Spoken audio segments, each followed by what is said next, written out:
The day after Christmas is weird, isn't it? Yesterday, it was totally different. The rooms were full. It was probably big moments, nonstop energy. And today, it's a contrast. Leftover cookies, half-packed decorations. You still got gifts and wrapping paper all over the floor, most probably. And a body that feels like it just ran a marathon that it didn't train for. And if you're a church staff member listening on December 26th, the day after Christmas, I want you to know you're not broken. You're just coming down off something was really intense. Not only do you have all the family celebrations, but you also have hopefully the high of all of those Christmas or Christmas Eve services. And today just feels different. I mentioned it here before. We used to have, my wife has a saying, she used to love her Aunt Ellen and Uncle Norris, and whenever they come to visit, it was a great time. And then when they left, she always described it as just that Aunt Ellen and Uncle Norris have left the building feeling. It just feels like everything you look forward to is gone now. And now what do you have to look forward to? Let me tell you, today actually matters more than you think. So stay with me. Here's something that we don't always talk about enough. Christmas isn't just spiritually meaningful, it's emotionally demanding, especially for those of you in the church and serving on our church staff. Weeks of planning, all those extra services. I think my church is literally, I think they did 39 or 40 Christmas services at all their campuses. Weeks of planning, heightened expectations, the quiet pressure to make Christmas feel meaningful for everybody else. So when it's all over, your body and your brain go, okay, now what? And the crash you feel today, it's not ingratitude. It's not lack of calling. It's honestly physiology and leadership fatigue doing their thing. Name it, don't judge it. Name it, don't judge it. Okay? Here's how to interpret December 26th. And this is a big one. The day after Christmas is not the day to rethink your calling. Okay?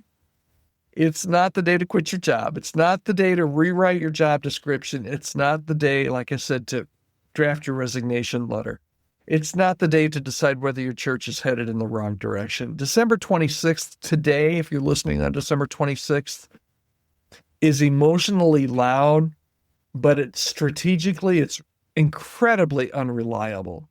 Because what you feel today is real, but it's not the verdict on your ministry. So give yourself at least a few quiet days. And the time between Christmas and New Year's is a great time to do this, to reflect and not draw any big conclusions. Use today as a reset, not a restart. You don't need a big vision retreat today. You don't need goals or resolutions. You just need a little bit of a reset. And here's a simple question that actually fits December 26th. What do I need to stop carrying into this next week in between Christmas and New Year's? Not forever, just into this next week, this next season. Maybe it's all those unrealistic expectations that you put on yourself, or those unspoken resentments that you have and are harboring. Maybe it's the pressure to be on all the time. Let today be, the best way I can describe it is almost like a release valve, okay? Help today be a release valve, not a launch pad. The church year is a marathon, not a firework. Christmas feels like it's the finish line, but it's not. It's just another checkpoint.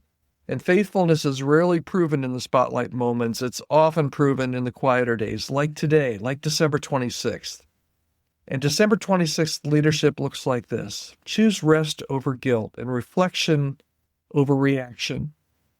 Choose perspective over pressure. Let the pressure go away for today and this week. That's not weakness.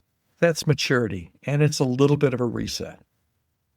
So if this episode resonated, I'd love to hear from you. You can reach out to me, podcast@Chemistry Staffing, anytime. What's the hardest part about the day after Christmas, about December 26th for you? I'd love to hear from you, podcast@chemistrystaffing.com. All right, we're here all of the rest of the time between now, every weekday between now and New Year's, and then going right smack dab into January 2026, we'll be here on the Healthy Church Staff Podcast. Tell a friend about us. Maybe they need to hear this story today on December 26th. All right, Merry Christmas, Happy New Year. We'll talk soon right here on the Healthy Church Staff Podcast.